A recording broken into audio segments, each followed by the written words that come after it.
Assalamualaikum warahmatullahi wabarakatuh. Salam sejahtera untuk kita semua. Salam swastiastu, namo buddhaya, salam kebajikan.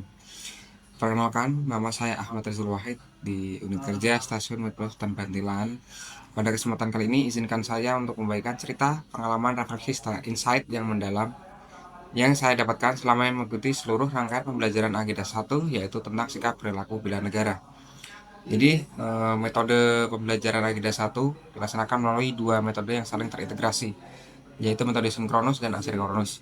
Melalui sesi sinkronus atau tatap muka virtual, kamu tidak hanya sekedar mendengarkan teori, melainkan diajak untuk berdiskusi aktif dan melakukan sharing teori, eh, melainkan diajak untuk berdiskusi aktif dan melakukan sharing pemikiran secara interaktif. Atmosfer kelas yang dibangun sangat hidup dan menantang kami untuk berpikir kritis. Sementara itu, pada sesi asinkronus atau pembelajaran mandiri, kami dibekali dengan berbagai penguasaan yang sangat komprehensif, baik secara individu maupun kelompok.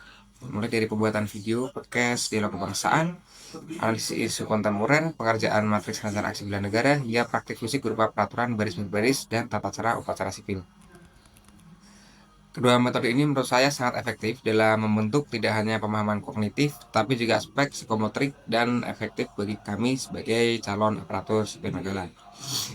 Kemudian substansi materi pada agenda 1 ini mencakup 3 modul. Yang pertama yaitu modul yang pertama wawasan kebangsaan dan nilai-nilai bela negara. Di sini kami disegarkan kembali mengenai sejarah perjuangan bangsa, 4 konsensus dasar negara, serta bagaimana mengimplementasikan 5 dasar bela negara di kehidupan sehari-hari. Modul kedua adalah tentang analisis isu kontemporer. Modul ini membuka mata kami terhadap berbagai ancaman, gangguan, hambatan, dan tantangan modern yang dihadapi bangsa saat ini, seperti korupsi, narkoba, radikalisme, hingga konflik kepentingan. Kami juga diajarkan untuk menggunakan instrumen analisis seperti model APKL, USG, fishbone diagram untuk menemukan akar masalah serta alternatif solusinya.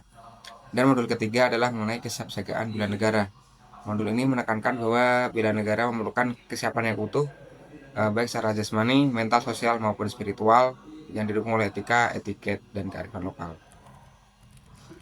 Insight terbesar atau pelajaran yang penting, yang paling berharga yang saya dapat adalah dari agenda 1 ini, kesadaran bahwa bela negara di era modern bagi ASN bukanlah tentang memanggul senjata di medan perang. Bela negara adalah tentang bagaimana menjalankan tugas jabatan sehari-hari dengan integritas, profesionalitas, dan netralitas. Sebagai bagian dari keluarga besar BMKG, tugas pelayanan kita terhadap keselamatan masyarakat dari bencana hidrometeorologi dan gempa bumi adalah wujud nyata dari bela negara itu sendiri. Melalui pemahaman analisis isu, saya belajar bahwa seorang PNS harus memiliki kepekaan lingkungan dan ketajaman berpikir kritis demi memitigasi setiap potensi hambatan sebelum menjadi gangguan yang merugikan publik. Selain itu, disiplin dan ketangguhan fisik yang kami latih dalam BBP, serta pengolahan stres dalam kesehatan moral, kesehatan mental, dan adalah modal insani yang utama agar kami selalu siap memberikan dharma bakti terbaik kapanpun negara membutuhkan. Jadi kurang lebihnya saya mohon maaf. Saya tutup. Wassalamualaikum warahmatullahi wabarakatuh.